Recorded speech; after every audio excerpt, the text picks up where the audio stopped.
নমস্কার বন্ধুরা, আমার ইউটিউব চ্যানেলে আপনাদের সবাইকে স্বাগত জানাই।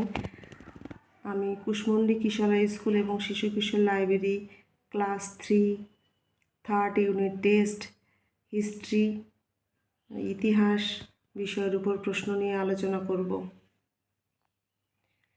1 নম্বর কি বলেছে, পূর্ণ বাক্যে উত্তর লেখো।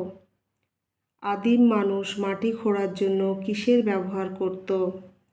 কাঁচা মাটির জিনিস আগুনে পোড়ানো হয় কেন?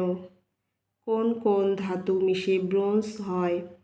তামার তৈরি অস্ত্রশস্ত্র ব্যবহারের কী অসুবিধা ছিল? মানুষ ছবি আঁকত কেন? চাষের লাঙ্গল প্রথমে কারা টানত? শূন্যস্থান পূরণ করো। ড্যাশ মানুষের খাদ্যাভ্যাস বদলে দিয়েছিল, মানুষের জীবনকে গতিময় করে তুলছে।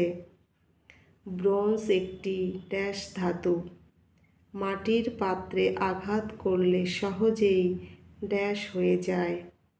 বেশি শস্য সংরক্ষণের জন্য ড্যাশ দরকার হয়। কৃষিকাজ শিখে মানুষ খাদ্য ড্যাশ করত। 3 সঠিক শব্দ বেছে নিয়ে লিখে দাগ দাও। মানুষ প্রথমে পাথরের নাকি কাঠের লাঙ্গল বানিয়েছিল? প্রথমে মানুষ ছিল খাদ্য উৎপাদক নাকি সংগ্রাহক? জাঁতার সাহায্যে শস্য নাকি পাথর গুঁড়ো করা হয়?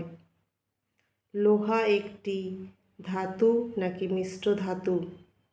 মেয়েরা ব্রোঞ্জের মেডেল না গয়না পরে?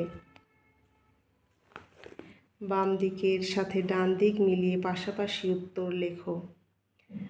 বাম দিকে আছে একটি সংকর ধাতু, মানুষের জীবনে গতি এনেছে, কাস্তে হলো তামা, ব্রোঞ্জ, টিন, লোহা, সবুজ পাথর আগুনে পুড়ে।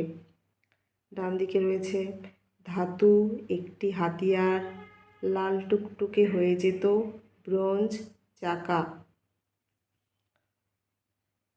5 নম্বর নিচের প্রশ্নের উত্তর লেখো যে কোনো একটি। মানুষ কিভাবে কৃষিকাজ শিখেছিল? মানুষ তামা আবিষ্কার করেছিল কিভাবে? Thank you.